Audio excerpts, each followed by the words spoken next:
These sections, let's take a look at the indeterminate problems.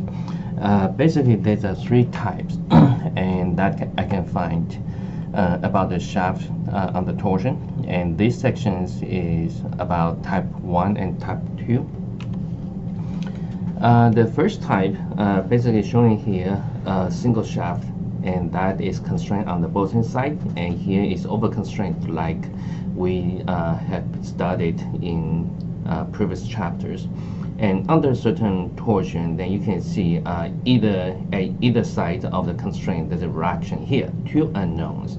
And the two unknowns, and that will give one equilibrium equation. So we need to come up with a second equation we call the compatibility equation. They similar to this one here, and here we have composite shaft. For example, here is a core, and here is a jacket material, and they made of a different material, and then under the same torsion. The torsion here I illustrated here is using a solid plate. The solid plate doesn't deform, but just to distribute the given loading in certain way to either materials. Okay, so that means material, the jacket material will under certain portions of the applied loading torque. The core shaft will also under another portions of the given torque. And then for this case, there's a two unknown, which means the two actions here, two reaction torque here. And then so we need one more compatibility equation to solve for the two unknowns in addition to the equilibrium equations. And that one basically we realize because here you can see these two materials, and basically they rotated in the same way, so the angle of the rotation must be the same. So that provides us the needed compatibility equations.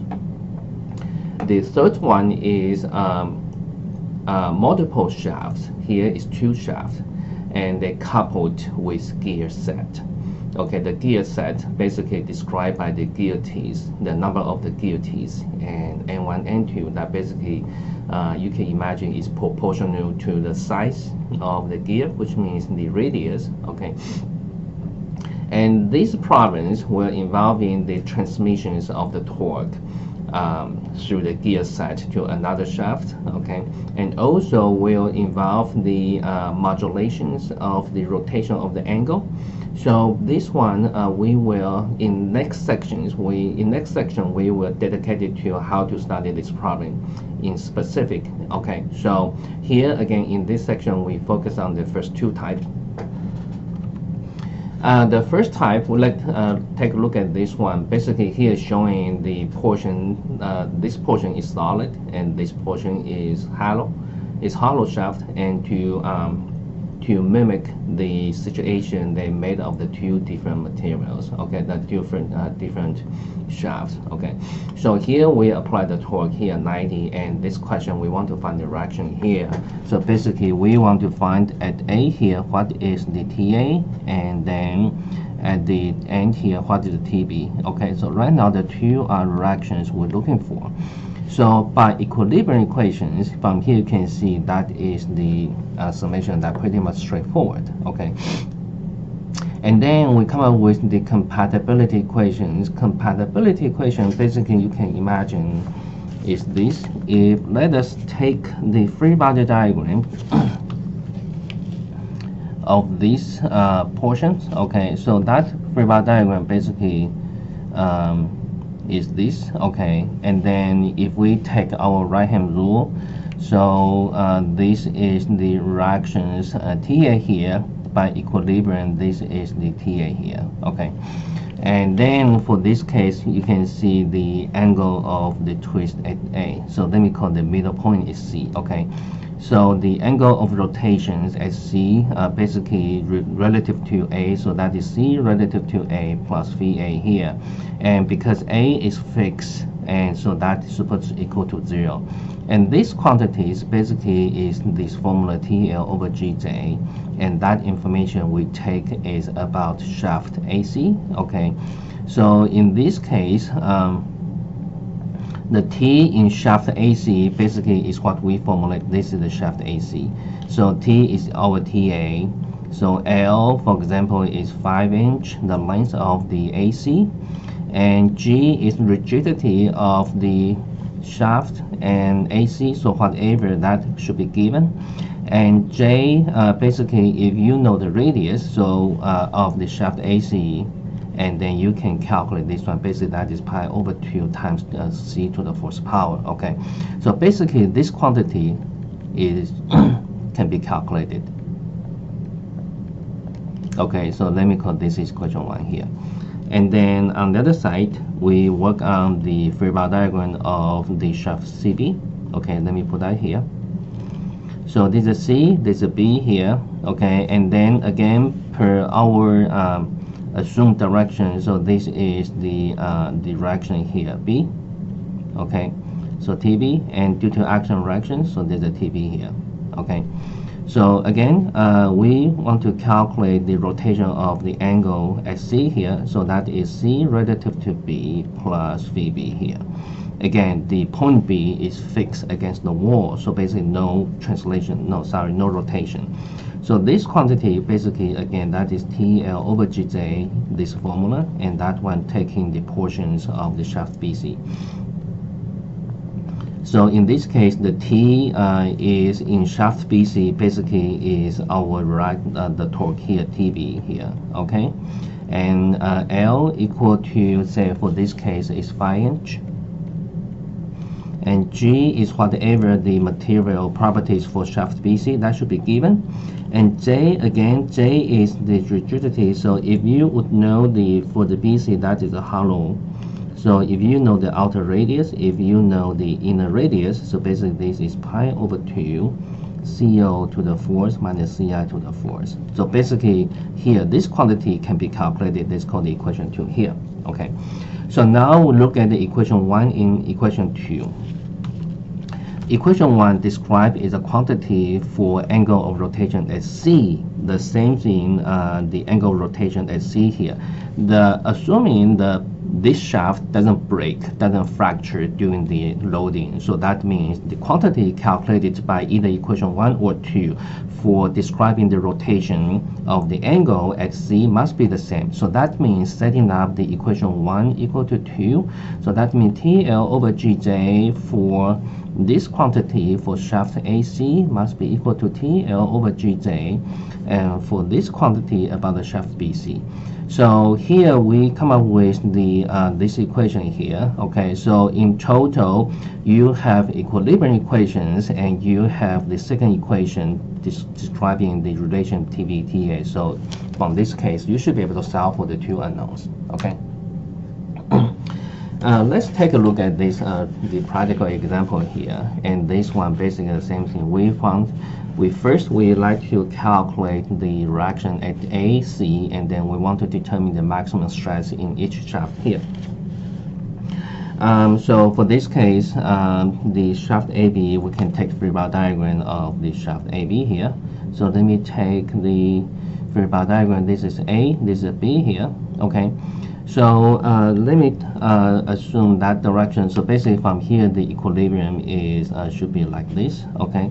So that's the direction we can determine by the direction of this one. So let me call this is TA, and this is TC, and we want to find what is this, what is this. Okay. So by applying the right-hand rule, by applying oops, sorry, I made a mistake here. So this should be in these directions, okay, to get equilibrium here, okay. So from here, the first one, the equilibrium equations by here is T 12.5 kip inch. So that is a given one, should be equal to TA plus TC.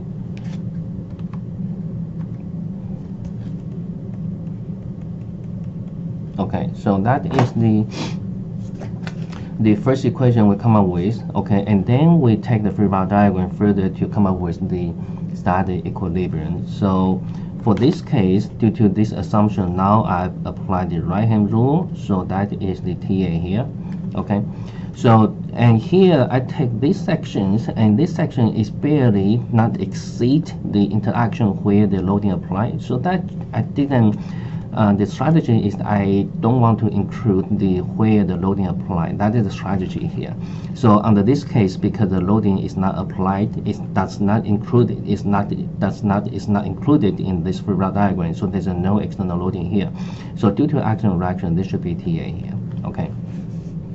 So now for this case, and we can and then we pick up the another free body diagram for BC. So let me pick the BC here. Okay.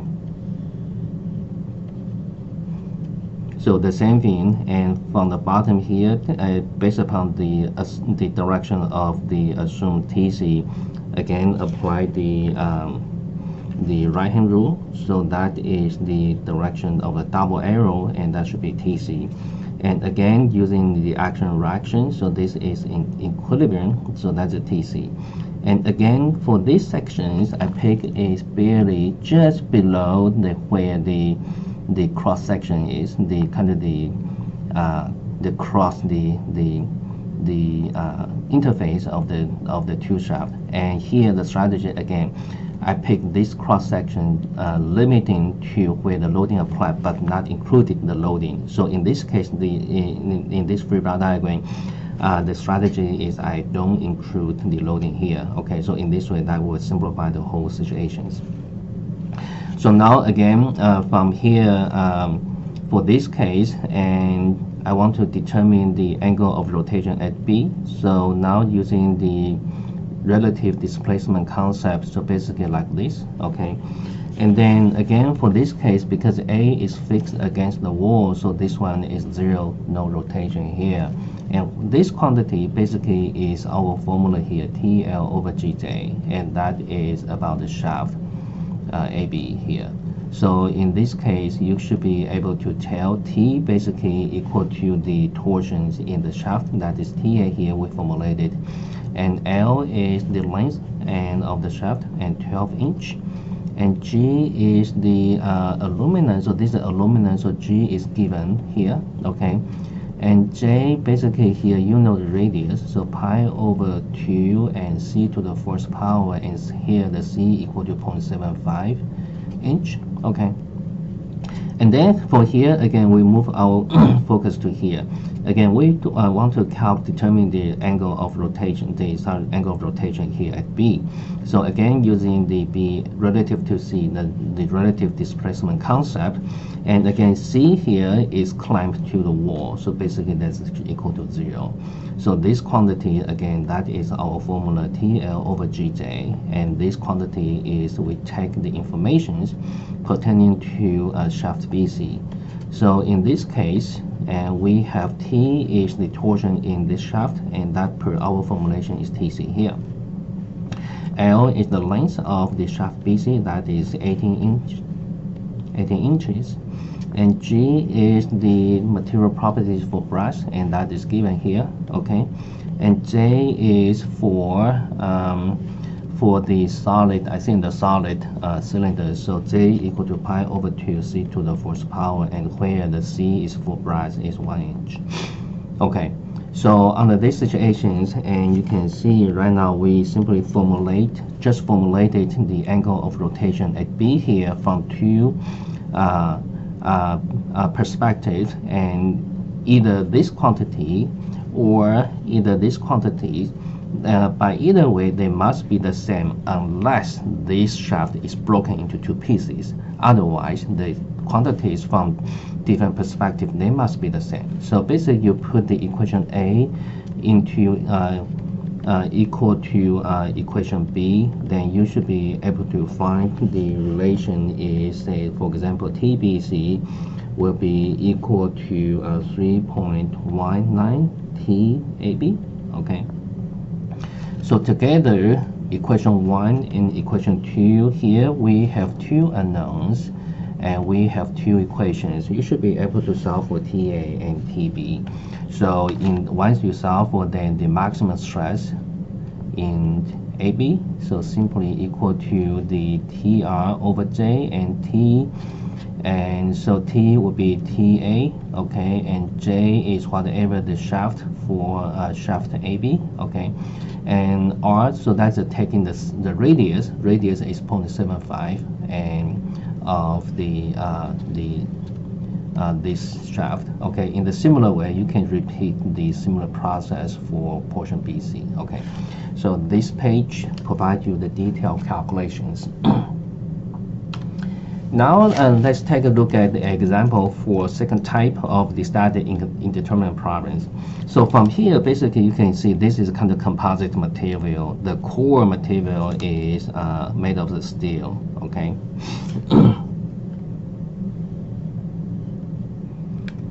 So this is the core material that is made of the steel. Okay, and then on the other side we have they call it jacket or sleeve. Okay. Basically that is the hollow material, and they should be the same length. Okay, so let me do this again. They should be the same length. So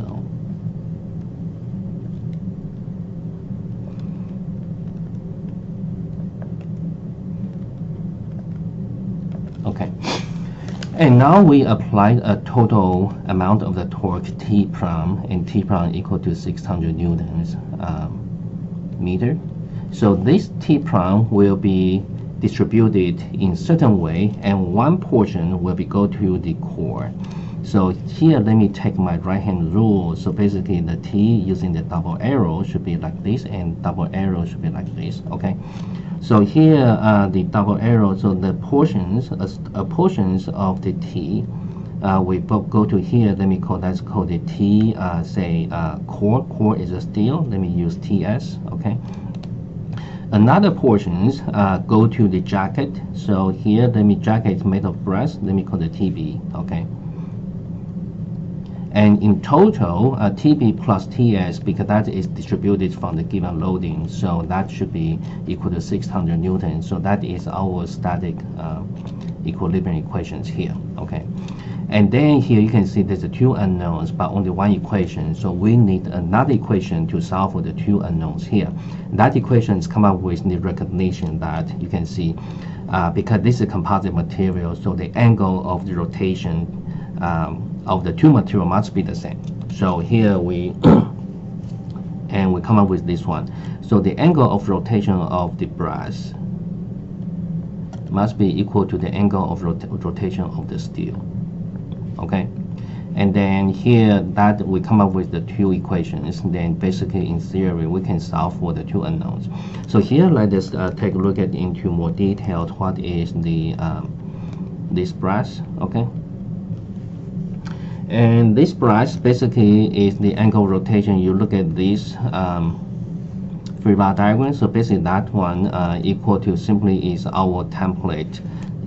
Again, if you remember from the very beginning, so this is our template. So this is the T and material properties, length, and J geometry. So we know the phi angle of the twist is equal to T over GJ. So basically that fit into this precisely. So here is TL over GJ, and those information you pick up from whatever pertaining to the brass, and which is the bracket here. So here, for example, T will be equal to per our notation TB, and L is 2 meters, that is given here, and G equal to the brass 39 GPa, and J TLGJ. J basically is a sleeve. Okay, so that is pi over 2, the outer radius to the force minus inner radius to the force. Okay, so here let me say this one here. Okay, so let me plot it again. So this is the inner radius, and this is the outer radius, because this is a sleeve. Okay, hollow shaft. Okay, so we take this one. And then on the other side, we for the steel. Okay, again, that is TL over GJ, and we pick up whatever the information pertaining to the right now looking into this free body and about the steel. Okay, so here the T equal to, we look at this one, T basically equal to per our symbols used is TS, and L again, L is the same length here. Okay, because they both are the same length. and G is the steels here, and 77.2 GPa, and J steel is a core, so that's the 2C to the 4th power, and where the C, the radius of this is 20 millimeters. Okay, so here we have two things. So when we put into here, so the second equations we can come up with is my calculation basically is TB will be equal to 0.728 PS. Okay, so basically with the two equations, this equation and this equation, we can solve for TB and TS, and then here let me say the TB equal to 252 Newton and TS equal to 347 Newton about. Okay, pretty much. So now we determine the maximum stress. Okay, the maximum strain stress, and basically the same thing. The maximum strain stress in steel, the maximum in jacket in brass. Okay, so brass basically is happen at the outer surface here. So that's the T. Whatever we calculate is the TB, and multiply with the outer radius CO and over J. Okay, so J we've been calculated for brass, we've been calculated here. Okay, so that is for brass here. So brass. So basically you can calculate this one. Okay, and in a similar way you should be able to determine the maximum strain stress in the steel. Okay, and then the angle of the B relative to A, basically the third question is answered by either this quantity or this quantity. Either way, okay, you can pick this one or this one because we have utilized the equal in this one. Okay, so you can determine this one. And this is a solution from our the solution manual, and this solution is a little bit different from what I just described here. And the strategy basically here is the same thing. This solution basically utilizes these equations. And what is gamma? If you remember in our very early formulations, let me remind you. So this is our template for describing the shaft. Okay, let me enlarge a little bit larger here. Okay.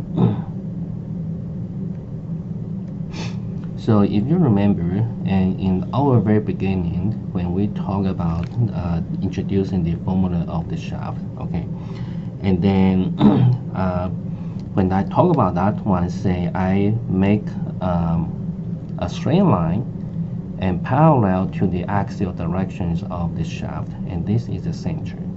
Okay, and then once the a torque is applied, let me call the T here. Okay, so here say this end is fixed against the wall. Okay, so then due to this one, then we see this point of the rigid body rotation along the parameter here and move to here. Okay, and then continuously all the material point on the original strain line should be in the similar fashion. So after reaching the equilibrium, the strain line still remain as a strain line, but forming an angle, and we call it gamma here. Okay, and gamma, that one we simply say, not simply say, we prove that the gamma is what we learned is about the shear strength of the shaft. Okay, and so that is a gamma. The gamma denotation here. So finding the maximum shear stress basically is rigidity multiplied with gamma. Okay, that gives us the shear stress. Okay, if we want to find the maximum, so basically we're looking for the maximum shear strength here. The maximum shear strength occurred at the outer surface of a material model. Okay, so and how the gamma be related to our angle of the twist. So here, this is the center again. Here, let me change the color here. So this is the forming an angle. So along with the displacement, this is the angle of the twist here. So from here, you can see the, let me say the radius of the shaft is C. So can you see by looking at the length here? Okay, so the travel length, this traveling length on one side equal to c times phi, and that is a portion of the arc length pertaining to this circle, so that's c phi. On the other side, this arc length respect to this triangle, and can you see that is equal to, say, the whole length of the shaft is L, so that is L gamma. Okay, so from this one, basically gamma equal to C phi L. Okay, so they basically, that one, let me furthermore, so basically that is C times phi over L. Okay, so that is the strategy we come up with here. The gamma equal to these portions. So again, the gamma equal to this portion here, and phi over L. So for our problem here, that's a composite. So let me draw the composite, the shaft here. Okay, so here this is our model. We have a core material, we have a sleeve material. So for this case, and say under the torsion here, okay, so under the torsion here, so you can see it really for the core material or for the sleeve or jacket material, under this torsion, you can see their angle of the twist is the same. And again, for this particular province, they have the same length. So phi over L, this quantity for core material, for jacket material, they have the same number. Okay, so the strategy of this solution process is to try to come up with this number here, and that is the whole calculation be calculated here. Okay, so the above from top to down to this point basically is dedicated to finding this number here. So once the number come up with here, then basically that number showing in this equation, you simply plug in the information and you can come up with the maximum stress. So this solution process, I think, is kind of interesting, and then so I spent time, a little bit time here, and to show you that's a different thinking. But again, either way, either using the solution process like I demonstrated here, or I think this one will remind you again what is the original definition of the shin strength. I think this is another thinking, and it's good material for you to review what we just learned. And that is for this section.